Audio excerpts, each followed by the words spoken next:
Knife dope. More dope. Come and get your fix.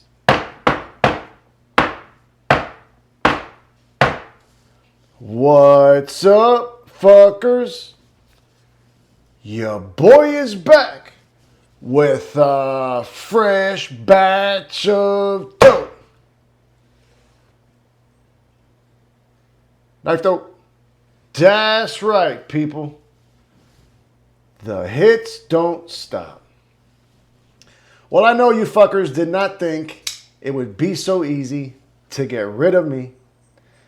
Been gone a minute. As a matter of fact, the entire holiday season damn near. Missed New Year's, missed Christmas, but y'all were on my mind. Had some tough times here behind the scenes at KnifeDope Studios. As a matter of fact, I am just getting over being sick. So please disregard my raspy goddamn voice. But I figured it was time that I do my end of year video. You know what I'm talking about. My top knives of the year. Now, unlike years in the past, I am only going to be doing one video and I'll have all of my top knives in that one video. Also want to give a shout out to each and every one of you guys who actually reached out to check up on me. Means a lot. We had Sean from Watch City Knives actually send me an email, and there were several of you guys who actually reached out on IG. So it feels goddamn good to know I was missed. And for the ones who I thought would have checked up on me and didn't, your name has been noted. But nonetheless, a little bit of knife flexing before we get to today's video. This was my winner for Knife of the Year in 2023. This is the Tashi Baducha design CKF Mini Justice M398 Japanese Tanto Integral, manufactured in Moscow, Russia, allegedly. So with that as the benchmark, let's see what we have going on this year. Now, a little bit of criteria is if I currently do not have the knife in my possession, it will not be a candidate for the list. And so without further ado, let's get to the dope. Now, there's going to be a few knives you guys will not see today, and I'm sure I'll get a message here or there asking me what happened to it. Just play along, goddammit. First category is going to be budget dope. Now, it's no secret I've gotten over budget dope, but I know that a lot of y'all still partake in it. So these three knives actually were pretty goddamn good. First one is going to be this one, coming to us from Vosteed. This is the Raccoon. Now, the Raccoon has been in their catalog for a couple of years now. Several different locking mechanisms. But this variation is the best yet. This is utilizing Vosteed's top liner lock. Essentially, the smock lock, or better yet, a Spyderco compression lock with a button, a la the Kevin Smock knife. 14C28N, micarta scales. At this point, being that the patent has expired on Spyderco's compression lock, Vosteed, for the most part, has made it their own now with the top liner lock. They're giving it to us on this $65 knife. Absolutely fantastic. Great budget knife. One of the best from 2024. And then Vosteed did it again. They gave us this one, which is the Acorn. This is a nested liner lock, 14C28N once again. Beautiful drop point blade. Nice finger choil to choke up on. Contoured micarta scales. Plenty of room for disengagement. Multiple forms of deployment. Solid budget knife. I think these came in about $45. This one you see here was about $60 due to that blade finish.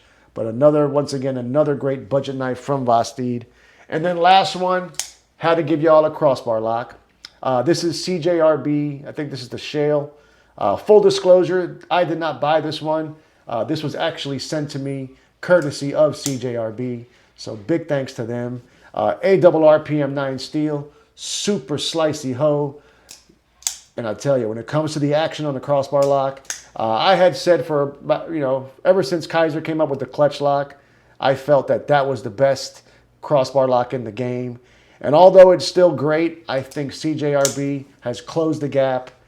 They also have multiple settings to allow you to change the tension on the spring. And just look at the tension on this thing. when I am closed and you pull down, see how far that fucking knife flies out? That is an indication of just how much tension that spring has, therefore giving you a better detent sensation. And there goes your top 3 budget knives for 2024. Now let's get rid of these and you will never see them again. All right, next category is going to be a quick one. This is my retailers of the year, and I've got 2 of them. 2 of the best retailers known to man. We're going to go with D&K Knives and Original Goat. Both of these companies have done so much for me and my channel and the community as a whole. They always give back. They're very, very involved with the community. They're also giving you guys ways to save money. You can use code FUCKER at both of these fine retailers to save yourself some money. 10% at D&K, 15% at Original Goat. And as a matter of fact, FUCKER15 will save you 15% at D&K also every Sunday from 7 to 9 p.m. Go ahead and treat yourself and support these wonderful retailers. All right, next category is going to be my surprise knife of the year. Now, actually, I had a couple that I was debating to win this part, or rather to win this this award. I decided to go with this one. This is the Microtech SOCOM Bravo Mini. Now, this was my first Microtech knife ever, and I love it. This is a manual knife. Microtech primarily is known for their autos. They usually, for the most part, manufacture all their knives in the U.S. However, this one is an exception. These were manufactured by Reich in China, and what can I say? They crushed it. We've got beautiful carbon fiber scale right alongside that titanium. Probably my favorite combo to date. Plenty of room for disengagement. Now, the real star of the show on this knife is this robust set of tits. We've got beautiful stepped milling. Quite possibly the most comfortable tits I've got on any of my knives in my collection. Love the mid-blade swedge there. Great action. I've never done a thing to this knife as far as lube goes. I think when I first got it, I put a drop of KPL on the detent ball, and that was it. But, I have been a fan of Reich for about 2 to 3 years now. Love everything they're doing. And I think when they did this collab with Microtech, it definitely surprised me. So much so that this is my surprise knife of 2024. Now, with a surprise knife, you always got to have a disappointment. And I've got 2 of them for you. First one is going to be this one. This is the Artisan Cutlery Whedon. Now, full disclosure on both of these disappointments I'm going to show you. I absolutely love them both, but they really did disappoint me. This one comes in about $200, Chinese OEM. It is a front flipper only. Now, the jimping on the front flipper is fantastic. Love the blade shape. Love the hourglass handle. They even give us a Mokutai shield there. Micro milling. But we only get one form of deployment. Behind the edge thickness is pretty thick, or rather pretty thick. And then what really ended up shitting the bed for me with this knife is the horrendous lock bar access. I think even if they would have kept the single form of deployment and just improved that lock bar access, this definitely would have propelled this knife out of the disappointment category.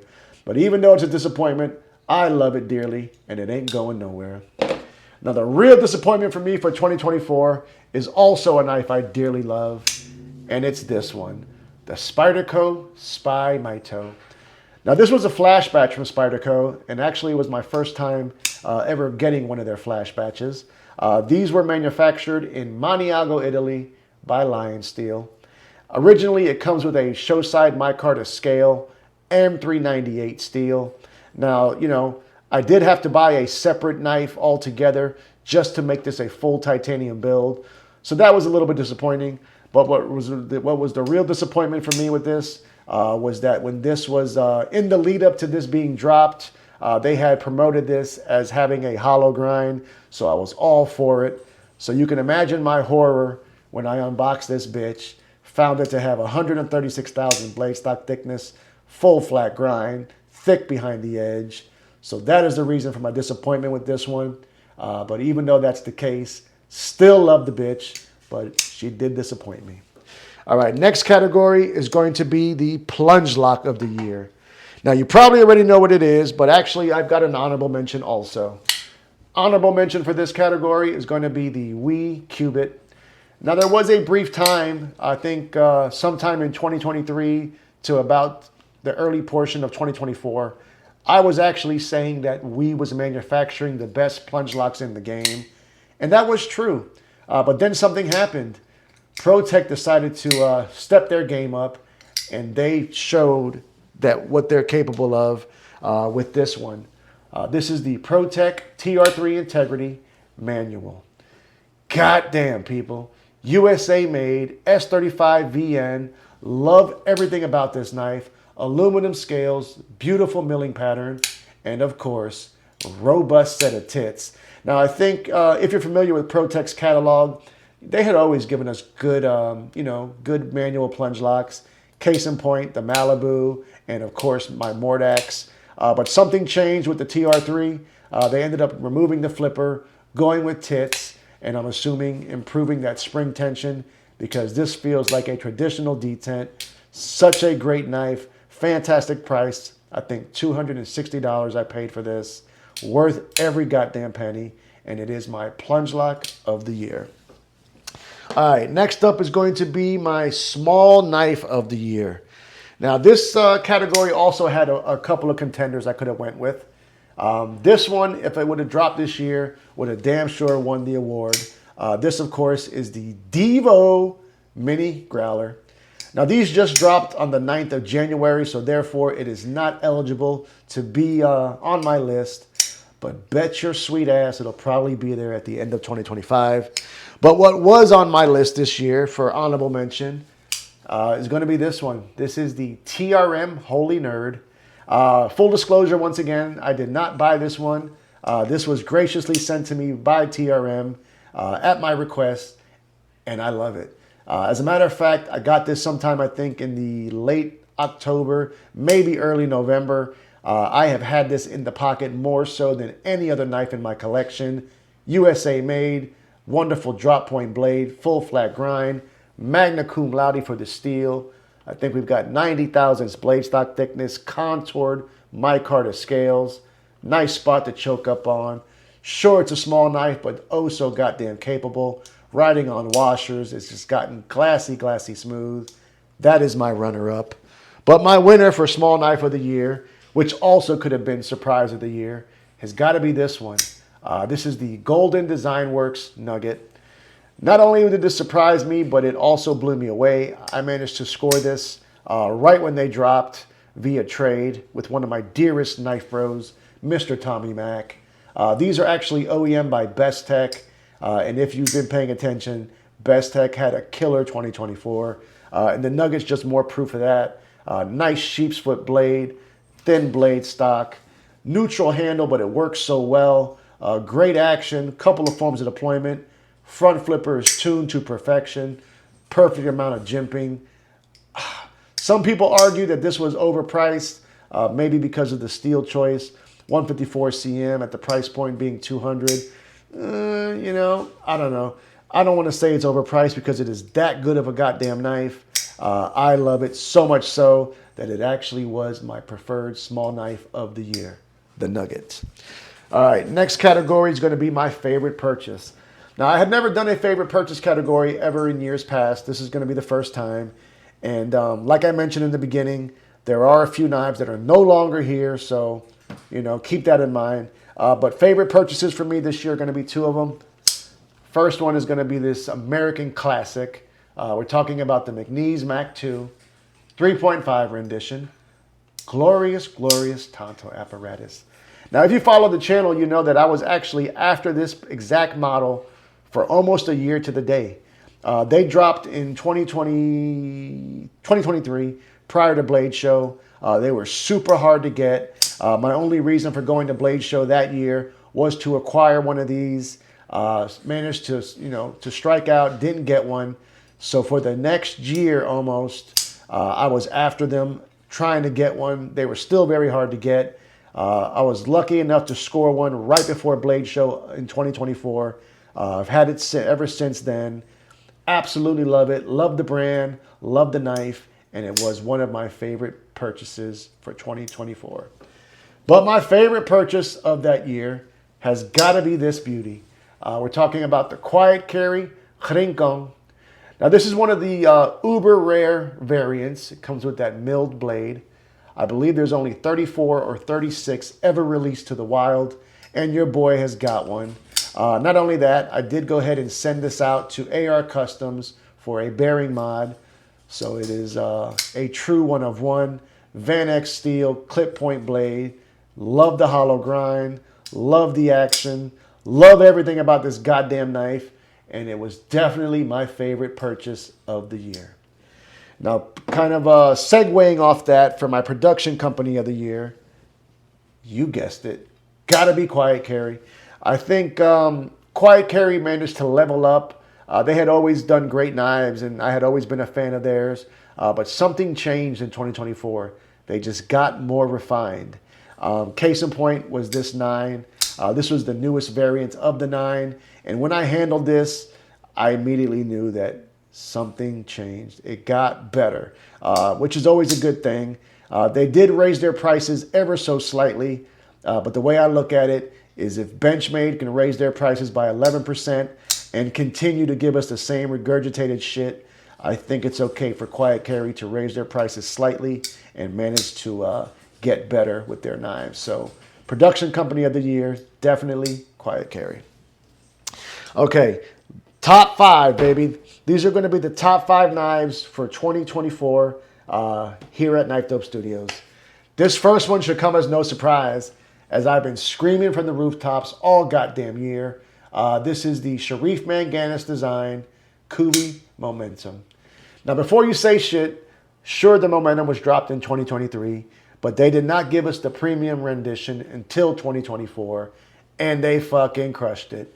M390 steel, cryogenic heat treat, love that drop poon blade, contoured and micro milled titanium scales, milled pocket clip, lock bar relief on the underside of the scale, tons of room for disengagement, multiple forms of deployment, super fidgety as a fuck.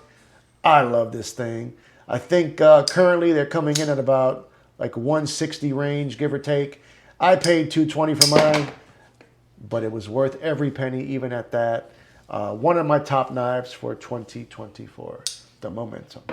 All right, next up is going to be this one. More Chinese dope for your palate. This is the Kunwu Compadre. Say it with me, Compadre. Now, don't get it fucked up. I had been been on the Kunwu bandwagon since 2022. Do your research, bitches. I did take a year off. I think I didn't buy any of their knives in 2023. And for the most part, hadn't bought anything in 2024 either until this one. This is the more scaled down version to the Padre. And to me, it is definitely one of my knives of the year. These came in about just under 300. Van X steel. Love the dark wash finish. We got this beautiful diamond textured titanium scales. Plenty of room for disengagement. Ergonomically, this knife is unrivaled. It fits in the hand so wonderful. I did manage to add a Timascus clip here recently, but even without that, the clip that it comes with functions fine. But this one was definitely one of my top knives from 2024. All right, number 3, people.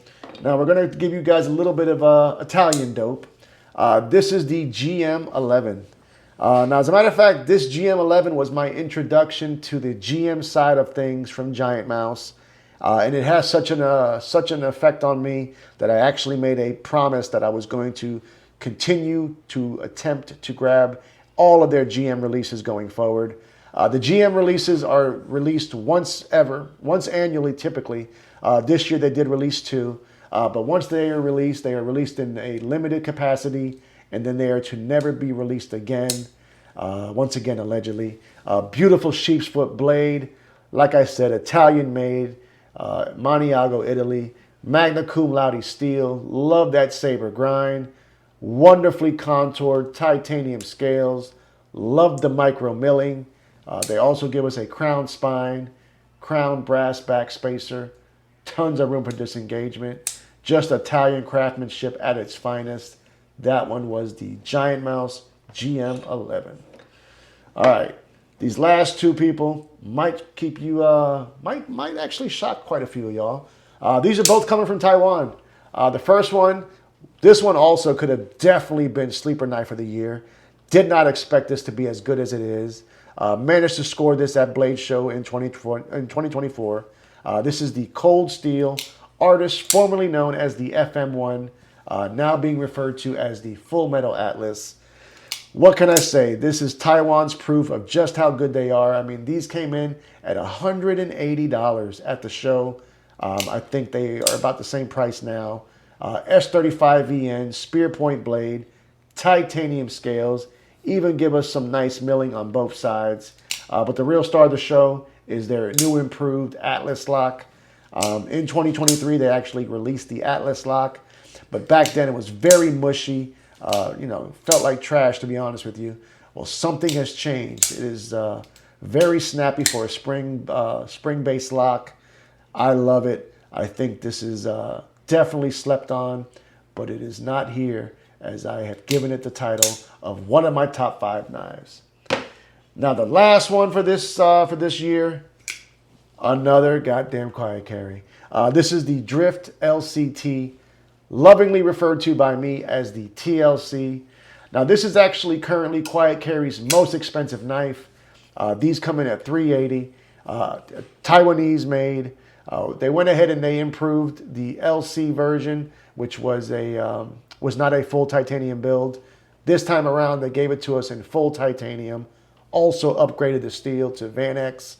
Love that knurling, that world-class knurling milling we've got. Also did a couple of other cosmetic changes.